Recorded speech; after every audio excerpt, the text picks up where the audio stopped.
Good morning, everyone. Welcome to the On Time, On Target morning of brief. Couple of announcements. Again, no meeting yesterday. We had a tournament for the girls that are, during school. Why do they do volleyball tournaments during school? I don't know, but it's a 2-day tournament, and it was only for my youngest daughter. The team went 3-0, so they're off to the gold bracket Saturday morning. So no volleyball during the day today. They have it after school today. Standard Friday night volleyball here in Texas. And then another 3 matches on Saturday. So good news there. Other news, hey, football's back. Hopefully you caught the game last night. Quite an amazing game.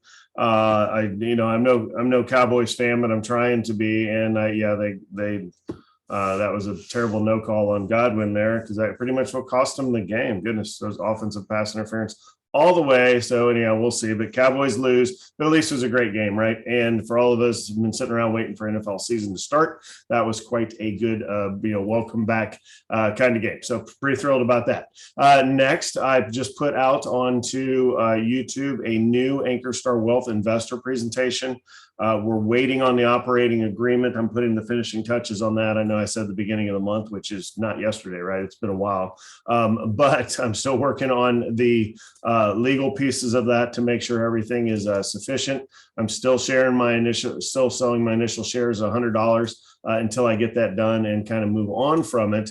That's kind of where we are right now. But if you want the new investor presentation goes into a lot of the math that people are asking about, and what can I expect on my investment, and it kind of explaining that it's more, venture capital, private equity sort of investment that's out there. But anyhow, that new investor deck is out there and available if you want to check it out. All right. For our topic today, we're going to talk about Dave & Buster's, which beat earnings. I use its ticker play, PLAY. So we're going to take a look at that today. They announced earnings after the bell last night. They beat earnings. So when you think of who was affected from COVID and shutdown and all that, they were one of the main people that are affected, right? Because they're a restaurant that also has I call it a high-end gaming component of it.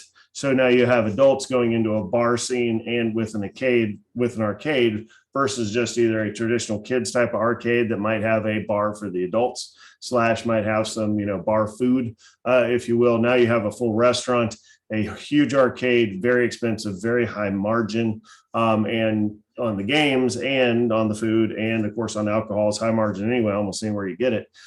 So really it's a moneymaker. And people go there in droves, and it's a fun place for date night. Haven't been on pre-marriage date nights in forever, but back in the day that was a great place to be able. There's all kinds of things going on, right? So something for everybody. So the question becomes: is Dave & Buster's back, and should you flow your money into it as far as an investment? And I'll show you the chart. I'll give you my take here in a little bit. All right, as far as the longs, I did not put them in the room, but I did put them into TD Ameritrade. If you happen to catch it earlier, there are no shorts today, just long. So it's AMRK is long after earnings, PLAY, which is Dave & Buster's long after earnings. And then CDR is a company that had a couple of announcements and a new CFO. So all those are long. And again, there's no real shorts. As far as the futures are up, but it's low volume.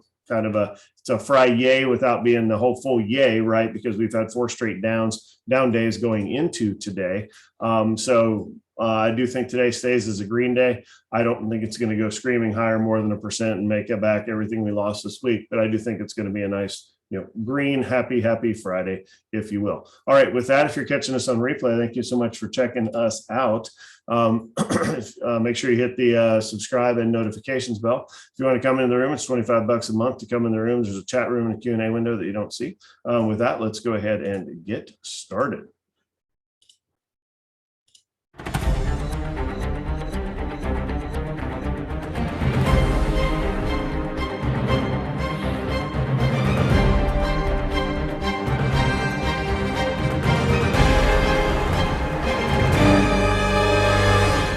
All right, welcome back, everybody. Yes, I know in the intro it still says 35 million. I do need to update that. It is on the list, but probably that's more of a weekend thing. All right, standard disclaimer applies. You have to do your own due diligence for acting upon anything you hear in this presentation. This is a financial education presentation. So full disclaimer information is available at ototnow.com. All right, welcome to Friday, September 10th. Again, 20-year anniversary of September 11th this morning. I saw an interesting post on LinkedIn by a friend of mine, Judy, this morning, who, there's alarm set for, it's the alarms in your phone, kind of the Apple deal, that talks, each of the time frames from, 8:48 to 10:05 with when all the airplanes hit, kind of the timing of that morning. Sort of interesting. So please, if you have time in your life to kind of listen to a historic recap of 9/11 and go back and reflect on things. Obviously, today and of course officially tomorrow would be the a good time to do that. All right, our objectives for today: grow our money, protect our money, live off our money. Again, we're talking about growing our money by going into a restaurant / arcade / entertainment / adult entertainment that has kind of a different connotation, but entertainment for adults, I shall say, with Dave & Buster's. And again, ticker PLAY. I think it's a good investment, and I will show that to you here in a minute on the chart. For a question today, we're going to talk about a donor advised fund. So we talked about qualified charitable distributions. That's if you are older and you're taking distributions out of your IRA, your traditional IRA or your SEP IRA or your 401k, that you don't have to pay taxes if you take money out and then put it to charity. Well, if you're not at that stage, say you're earlier in life and you just had an equity event, one of the options to save some money in taxes is to set up a donor advised fund. So we're going to talk a little bit more about that, but the gist of it is you set up a trust, you put your money in, and then you get a tax break on that money. But you also give up control of that money. So it is not your money anymore. You can't go, whoopsies, that was for funsies, and take the money back. If you put 100K into it, that 100K is no longer tied to you. It's got its own Social Security, or not Social Security, but tax ID number, and it becomes a trust, basically. All right, our flow is going to be long, short, open, short, long. We'll do a market review, headline review. We'll talk about PLAY. We'll get into short-term execution, and then we'll come back and talk about the donor advised fund. Contingencies and academic resources are standard. Let's go to TD Ameritrade and look at where we are in the market. It's been a down week all week. I hear you. I see you. I feel you looking at me. But we've been talking about that, right? So again, during downtimes in the market, you want to zoom out a little bit, kind of get some perspective, look at all those lines, look at all the money we've made in the past 9 months. I mean, gosh, everything's screaming higher except for basically Chinese stocks, right? I hear you there as well. But we do have this little tapering off right at the end, but really not a significant move down overall. It just kind of seems like it because we've had a move down every day. When you look at the 5-day chart of the S&P 500, I already tell I'm going to lose my voice by the end of the show today. You can go back, this is last Friday was down, and then basically stair-stepping down all week, right? So nice little pop up here today. It's going back to where it opened yesterday, not, up here, new high for the week or anything. So don't get crazy, but it's nice that things are in the green. I do think that holds today. It would be bad for going into next week if the market rolls over today and ends up in the red across the board, because that would be a lot of negative sentiment going into next week. And of course, we don't want that. Okay. And then getting set up, if you're going to trade today, again, long is the trade. I don't have any shorts for you. And all of these are a little bit thin volume wise, so be careful. This is AMRK. Again, here's the earnings. You see a nice big earnings beat there in the green. They've gapped up, but again, it's low volume that it's gapping up. So we'd have to let this open and get some shares under its belt, get some momentum going before you hop in and trade it. PLAY is heavily traded, so no problem hopping in there. But you can see here, it was the earnings release right at the bell yesterday, and I think it's 5 minutes after the bell. So it's not a direct like the instant the market closes, but soon after, right? Because then you see the stock moving up basically that 8% or so. Higher, and again, continuing to higher today. So this looks like to be up over 10% going into the open. And if that's the case, we'll need it to come in before we can take it higher. Otherwise, the math won't work.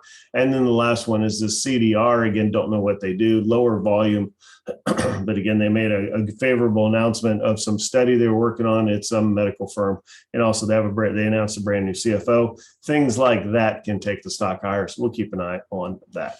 Okay, let's go ahead and look at CNBC and take a look at the markets this morning. I do have the YouTube channel pulled up over here, uploading the new video from this morning for the Anchor Star Wealth Investor presentation. So again, you can check that out if you'd like. All right, as far as here's our pre-market, let's refresh this real quick. Make sure we're getting the accurate numbers here. So up basically 0.5% across the board, right? So pretty healthy move higher, good for Friday. All right, let's take a look at Asia.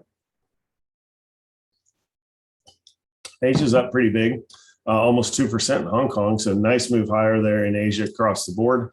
Europe is up across the board, so that's looking good as well. Bond yields are up. Oh, that's too slight to really even talk about, but it is up a little bit. Oil's up almost back to $70, so that's kind of a significant move higher. So rallies above 73 on tight U.S. supplies and the Biden Z call. Again, Prime Minister of Japan. We'll see if there's a headline on that call.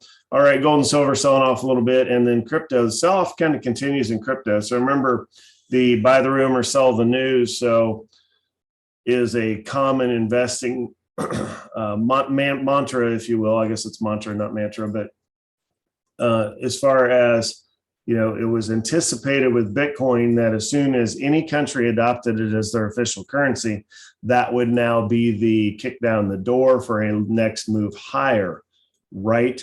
Often in the, you know, buy the rumor, sell the news scenario is people buy the, you know, into the actual event. There's all the hype that goes up, and then the event happens, and then the stock sells off, or in this case, you know, the currency Bitcoin sells off. Kind of like I talk about with Apple. Apple tends to run up into the new event where they announce the new products, which again is Tuesday at noon Central the next week on September 14th. And then as soon as they announce it, then everybody picks it apart and things start selling off. And you're like, really? So it can be counterintuitive sometimes. So don't always buy into big events thinking you're going to miss it, is my point. Certainly crypto is sold off. I am a long-term believer, especially in Bitcoin. So I use MSTR for that investment. As far as you can buy crypto in your IRA, I don't know, you know, there's a way to do that now. First of all, probably don't do that, right? You have to be a huge believer to do that. So probably don't do it, because you should do that with discretionary type money, not necessarily retirement money. But there's a way to do it now. Through a self-directed IRA, there's a couple hoops you have to jump through. You don't want to do it unless you're, you know, swinging a six-figure bat towards a crypto investment, which is probably not smart. But anyhow, if you want to take the risk, you can do it in your IRA now and buy the individual coins, all of that jazz. But but enough on crypto. Got sidetracked there. So back to the U.S. markets. Let's take a look at the headlines here. Again, pretty much everything is up a little bit this morning. Hardly anything's in the red. Chipotle got an upgrade. Apple upgrade. Dave & Buster's got a pretty big upgrade after their earnings release. Thinking, okay, as long as we don't shut down the economy again, Dave & Buster's is going to scream higher. And I do think that is the case. All right, the Tinder CEO is going to be the next CEO of Yahoo. That was announced this morning. I don't think I've heard him speak before, but he'll probably be on speaking this morning on CNBC. So listen to that. Okay, the mandate, COVID vaccine mandates, not to get COVID on air here, but or not to talk about it because that's all you get in mainstream media. But the big move there is, federal employees, all the military, basically they're losing their civil liberties, right? And they're being told they have to take the vaccine. So there's going to be some fallout there. There will be people that leave over that. And then there could be, I don't know, there could be some manning and manpower issues falling out of this, and lawsuits and all kinds of stuff. So we shall see how it all plays out. But regardless of what side of the fence you fall on, it's happening. Okay, Lulu, Moderna, and American Airlines all up. I think that's left over from yesterday. All right, let's look at the chart here real quick before we open on play. So again, this is Dave & Buster's, ticker PLAY. We kind of ran up with the reopening into the summer. And then somewhere around this April timeframe, we started talking about the Delta variant, or maybe we had, this was the yay, we got the last stimulus and now we need to beat COVID. Yes, we beat COVID. Somewhere along that April timeframe, we went, okay, maybe we didn't beat COVID as much as we thought because now there's new variants, and that's when some of the drama started. So basically the stock has sold off since. So is now a good buying point? I do think so. I think this is a good long-term investment. I think you're going to see some upside. When you look at the ratios, they're returning to profitability within the next year, and they're going to be cheap, if you will, from a PE valuation standpoint. And it's a just cool place. So I think it'll take back off. So I'm going to put some dollars behind PLAY. All right. Give me a second to set up for the market open. Here's TD Ameritrade, and I'll be right back with you.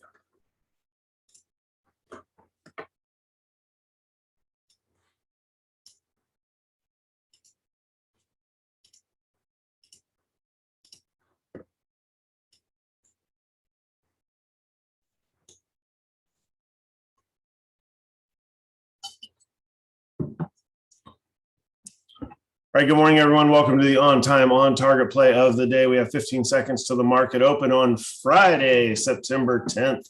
Everything's moving higher right now, so that's what we'll look to do for our trades. You have 4 screens in front of you, all on a 1-minute chart. You have the S&P 500 over here, showing that the futures are up and trending higher. And then you have AMRK up on earnings. That's down there. PLAY up on earnings. And then CDR up on an announcement. There is the opening bell. You can see plays up 12%. So again, we can't really take it up here. We would need it to come in, and then taking it would take it higher from there.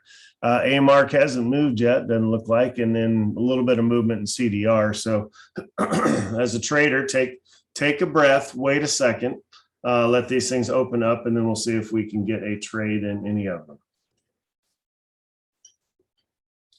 Have some other names we'll kind of flip around to if we don't get the motion we need to see out of any of these. But really nice move up in the market here in this first minute. So that is pretty cool. All right, AMRK, I'm getting nothing out of there. I just saw some shares move there at the bottom. So again, up 8%. Not really getting that volume that we want, in other words, to be able to get the trade. That's why you hardly see the chart moving. So can't trade there. Can't trade PLAY because it's almost at 15%. And then, of course, we're not getting the movement in CDR. So I'm going to sacrifice AMRK over here and surf around a little bit and see what we can find that's also in play. BABA was in play earlier, not to the 5% level, but up 2%. So nice move up in the Chinese names, Chinese tech names, I should say, overnight. So you got BABA. Let's check out DD, must-own stock, which I've been getting a little bit of heat for, right? Was must-own stock. That means I must lose money stock, Steve? No. Give it a second. Okay. Give it a month. I know it's been a month. Give it some time, all right? It's going to be one of these must-own stocks. I can see if you've lost your patience with it, just sell it. And then, don't call me back later when it's double what it's sitting at right now. But I do think once much like the Luckin Coffee story, once the pain's over, this thing screams higher, right? Huge middle class, ride sharing service. It's the biggest out there. Once the government takes its literal foot off its neck of DD and all the other firms, these things are going to scream higher and you're going to make a lot of money. That's my take. We'll see how it turns out. No crystal ball. All right, KWeb is the index fund. So let's take a look at that. That should be up at least 1%. It is. That's good. And then 10-cent Holdings is my other favorite out there. Got to be able to spell it right. TCEHY. There we go. It's actually in the red today. So, all right. And then Luckin Coffee. This will break your heart, but it was been up big lately. Back above where we sold it, actually. So, see if it's up as 16 now. It is in the 16s today. So again, we left the name around that mid to low 15s because of you can't trade it here in the US, but yet it's being traded. So don't get it. I have not called Schwab on this yet. I said I was going to. I have not done it yet. All right, let's look back to our trade entries. Again, we've got nothing on play here because it's already moved up enough. Even if you would zoom in, what do you enter here? Nothing for a long. I mean, that's a short setup, if anything, and you can't short this here. It's just too strong of a name. And then CDR is just not moving. So going to bail on the trading opportunities for this morning and just say no, and go over here and take a look about what's going on in the big picture for long-term investments. All right, a couple of Apple calls are up. Actually, all the Apple calls are up. So Apple's got to be up here somewhere. I don't see it. We'll type it in.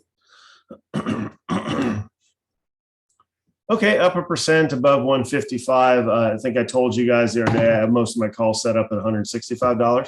I think there's a lot of resistance there, and I don't see it going above that prior to the end of the year, really. So anyhow, that's why I have it covered there. Obviously, if it does go higher, we simply move those calls up to 175 or 180, and then we all slap high fives because Apple would be on a tear if it actually went that high. So I like that. DD, Palo Alto Network, Mind Medicine. We haven't looked at Mind Medicine in a while. If you have some speculative money you want to put out, Mind Med is an interesting name. It's all the way down here at 260. Let's back out a little bit. I think that's its low. It's right. It can't have, so it has some resistance here around 250 or so. So again, if you want some risk in your portfolio, MindMed is a way to add risk. That is for sure. All right, DD, KWeb, QClean, Winners, AMC, Zoom got the upgrade. Apple's down here. I saw it. DraftKings up almost 1%. Dude, DraftKings was all over the NFL as far as advertising last night. I'd love to see what they spent. Actually, probably not. As a shareholder, I'd probably actually not want to see what they spent. But, advertising is an investment. So, but yeah, I bet you that's a big number. All right. Clickstream and Blackstone Mortgage Trust are down. Delta Airlines, International Stocks, Nikola, Roblox, Gold, Real Estate. There's your Bitcoin holding. MSTR is just barely in the reds, and then some bond names are pretty much even. All right, so not much in the red today. So, all right, that's all I've got for TD Ameritrade. We can leave that behind. Let's go back and talk about donor advised funds. So when is it right to give money away? Well, you got to take care of yourself first, right? I say the same thing with, if you want to send your kids to college, well, good for you. If that's your goal is to put prince or princess through college, then, that's your decision. I will tell you that society, you don't owe them college. It's not a, you kind of owe them care and feeding and the opportunity for success in life, but not necessarily college, but that's up to you. But if you're going to pay for college, then you don't want to shoot yourself in your own retirement foot. So don't rob your own future to make your kids' futures brighter, right? And, that's your decision if you do it. But the ultimate comment on that is there are student loans, there are not retirement loans. Right, nobody's going to loan you money so you can retire. Right, you got what you got, and you move on at that point. And you would literally, and so I deal with people transitioning into retirement or in retirement, and my job is to help make sure that they have plenty of financial resources to maintain their quality of life. And I have not had an experience where we've missed the mark on that. But if you do, and if as we look at a retirement projection, and it shows that you could potentially run out of money while you're still alive. Again, you need to adjust your lifestyle down so that doesn't happen. So you don't want to work so hard to make your money. You want to be able to live your out years, if you will, with where money's no issue, right? Where you don't have to stress at all about it. So anyhow, that's the goal. But if you're at that point where you're pretty much financially independent and you want to start giving away money in mass, if we're talking hundreds of dollars, that's no big deal. You can, for most people, I should say, for most people, it's no big deal. If you're in retirement to donate, 100 here, 100 there, to your different things. But if you start talking $5,000 and $10,000, $25,000, $100,000 donations, you want to bring somebody from the financial world, either a CPA or an advisor, in on the discussion, because you may get a tax break for doing so. So the government likes to incentivize this stuff. We talked about the qualified charitable distribution. That's a IRA thing. A donor advised fund is truly taking your own money, and like from an equity event, say you sell a company, you can take a portion of that and put it into a donor advised fund, and you won't have to pay taxes on that money. So they incentivize charitable giving by letting you do this. And it says down here, up to 50% of your AGI goes into these donor advised, can go into these donor advised funds. That's going to be huge. So don't do that. It's a one-way door. That money is not yours. Okay. When you give it away, it has your name on it.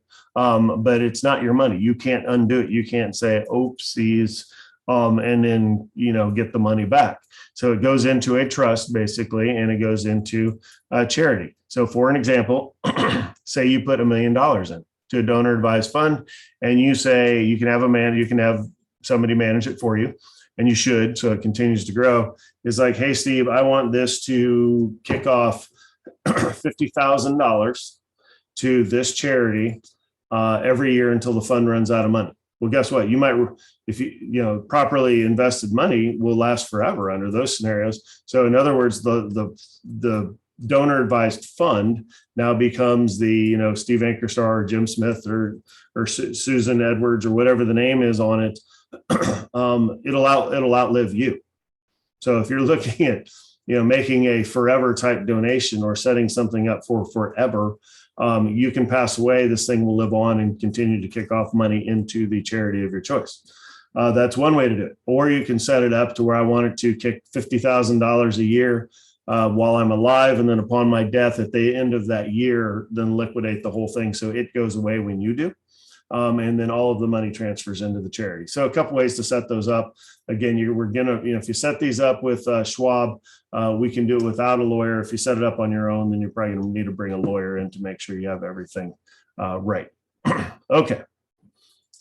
There are only certain allowed investments. You need to make sure you know what you're doing there. And immediate benefits are tax generally opportunities. And then of course they're irrevocable. So don't do it without thinking about it. There are annual fees, min requirements, all of that. They go with it. Fees you won't like to pay, $250, $500, but when you think in the big picture, that's a pretty small fee for setting this up. Okay, how long can it last? Forever. What happens? You can either have it closed down or live on when you pass away. And what is the charitable limit? Again, 50% of your adjusted gross income. So normal executive, that's still a big chunk of change, but it's nothing compared to if you sell a company and now you have to take a whole bunch of income. So you aren't putting your capital gains portion into the trust, but you might take the entirety of your income, or 50% in this case, into a charitable trust to kind of help minimize your tax bite. But talk to somebody before you do that. All right, that's what I've got for you today. Thank you so much for listening in. We will be back bright and early on a Monday morning, and we'll talk to you then.